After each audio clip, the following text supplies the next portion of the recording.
SPEN চ্যানেলে আপনাদের স্বাগত।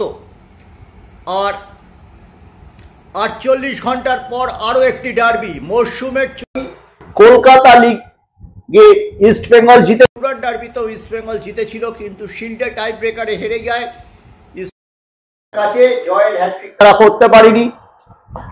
আবার 31 অক্টোবর, কিন্তু সেদিনই গোয়ার মাঠে আবার মোহনবাগান ইস্ট বেঙ্গল মুখোমুখি। এখানে উল্লেখ্য, কোভিডের পর এই গোয়ার মাঠে মোহনবাগান এবং ইস্ট বেঙ্গল 4 বার মুখোমুখি হলেও 4 বারই কিন্তু মোহনবাগান জিতেছে। এবার কিন্তু পরিস্থিতি ভিন্ন, ইস্ট বেঙ্গলের টিম যথেষ্ট সুসংগত। এই মুহূর্তে তারা গোল পার্থক্যে এগিয়ে থেকে মানসিকভাবে কিছুটা স্বস্তিতে আছে। উল্টো দিকে মোহনবাগানের ম্যাচটা মাস্ট উইন। দেবাশিস দা দুটো ম্যাচ গ্রুপ লিগে খেলেছে, চেন্নাই এবং ডেম্পোর বিরুদ্ধে 2 প্রধান। তারপর এই ম্যাচ 13-14 দিনের মাথায় আরো একটা বড় ম্যাচ।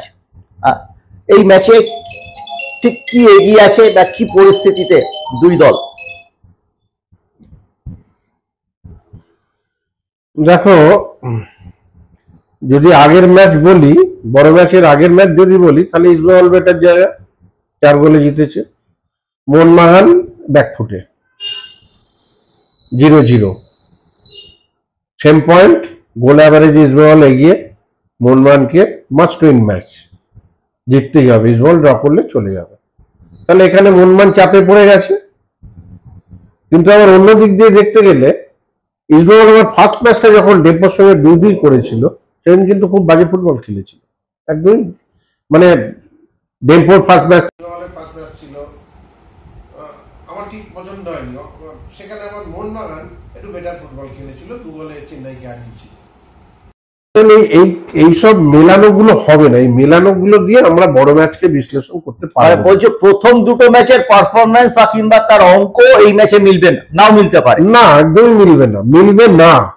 আজকে ইস্ট বেঙ্গল 4 গোল দিয়েছে, মোহনবাগান 0-0 করেছে, মানে মোহনবাগান সেদিনকে দারুণ ভাবে পিছিয়ে থাকবে একদমই নয়।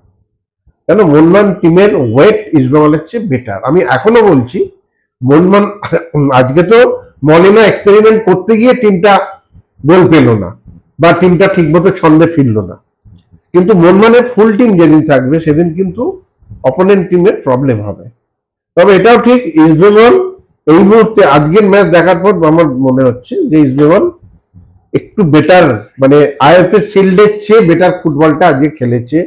কেননা ওই আমার একটাই ছিল যে মিগুয়েলকে মাঝমাঠে লাগবে, এবং মিগুয়েলকে মাঝমাঠে যখন প্রথম থেকে যেদিনই খেলাবে না, তুমি দেখবে অনেক বেটার হবে। মিগুয়েল মাস্ট মাঝমাঠে যথেষ্ট ভালো, মিগুয়েলকে লাগবে।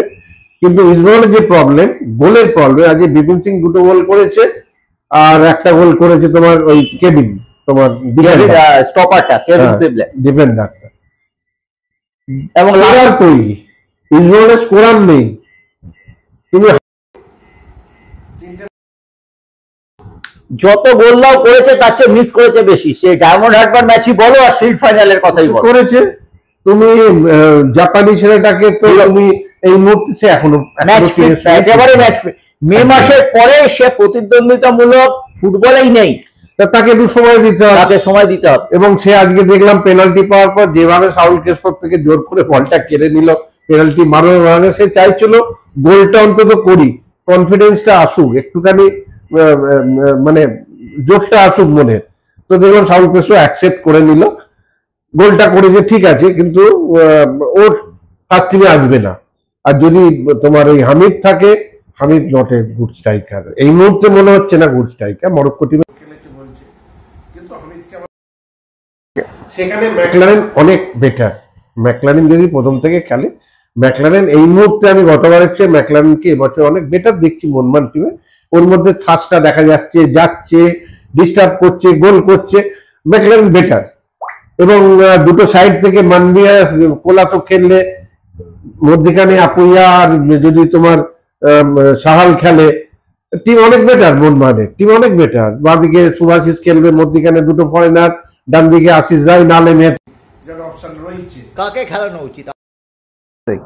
অবশ্যই আশিস রায়। কেন, আশিসের অ্যাটাকিংটা অনেক ভালো।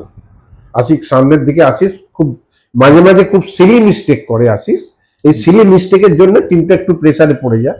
দেখো, এতদিন খেলছে, নিজে এগুলো চেঞ্জ করে নিতে পারে, এটা অসুবিধার কথা নয়। বিপিন সিং মোহনবাগানের মানে খুবই ডেঞ্জার ম্যান, আমরা দেখেছি মুম্বাই সিটি এফসি হয়ে দারুণ বিপিন সিং মোহনবাগান কেন, যে কোনো টিমের ক্ষেত্রে বিপিন সিং ডেঞ্জার, কিন্তু বিপিন গোল করবে না।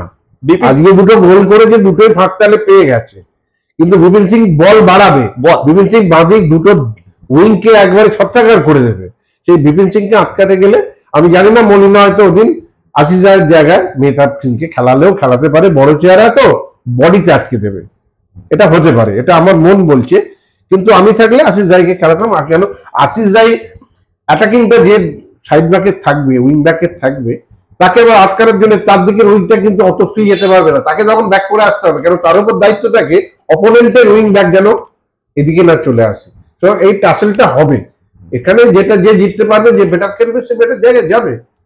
তুমি অন্যদিকে ইস্ট বেঙ্গলে দেখো, আমি সাউল ক্রেসপোটার থেকে চাইছিলাম না, কেন জানি না, আমার সাউল ক্রেসপো খেলাটা বড্ড স্লো, মানে বল পড়লে মুভ করতে অনেক স্লো হয়ে যাচ্ছে, ম্যাচটা স্লো করে দিচ্ছে। সেখানে বাসির মিগুয়েল দুটো মাঝমাঠ দারুণ ডিফেন্সে। আর দুজন কে হওয়া উচিত? আর দুজন, একটা তো তোমার মহেশ রয়েছে, আর একটা তোমার আরে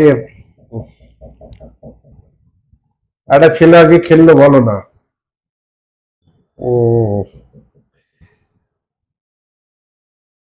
জিকসন সিং, জিকসন আছে, পরে নামালো হয়েছে জিকসনকে। জিকসন মানে ভালো, ও তোমার কি বলে, ভালো টিমের সঙ্গে ও মাঝমাঠটা জিকসন বেটার হবে আমার মনে হচ্ছে। কোচ অবশ্য জিকসনকে খেলাবেন না, ও সাউল ক্রেসপোকেই খেলাবে, কেন ফরেনারের উপর একটা, ফরেনারদের একটা টান থাকে, সে যেরকমই হোক তাকে যেন ফরেনার খেলছে, মানে সে আজকে ডেম্পো দেখিয়ে দিল যে গুলো আছে সেই ফরেনার পারি, সেটা সেই কোয়ালিটির ফরেনার কিন্তু নয়। তাহলে আজকে যখন তখন নেবে যা খুশি করে দিত। আজকে ডেম্পোর ইন্ডিয়ান ছেলেগুলোকে কিন্তু কেউ ওই এতগুলো ফরেনার, 6টা ফরেনার কিছু করতে পারলো না।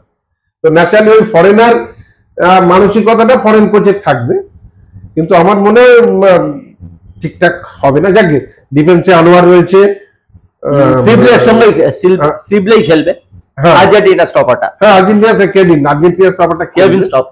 ডান দিকে রকিব খুব ভালো খেলছে, বাঁ দিকে তোমার ইয়ে খেলবে, জয় গুপ্ত খেলবে, একদম কিন্তু একদম পুরো গত মরশুমের থেকে এই মরশুমে খুব ভালো খেলছে, খুব ভালো খেলছে। আমি বারবারই বলেছি রাকিবকে আমার আইপিএলে খুব ভালো লেগেছে, রাকিব ডুরান্ডও খুব ভালো। তবে ওই গোলকিপারের জায়গাটা নিয়ে প্রবলেম, গোলকিপারের জায়গাটা গিল ঠিক আছে, কিন্তু এমন কিছু মিস্টেক গিল করে ফেলে যেখানে টিমটা প্রেসারে পড়ে যায়। সেখানে তোমার বিশাল রক্ষণ কিন্তু সুপার কাপে গোল খায়নি,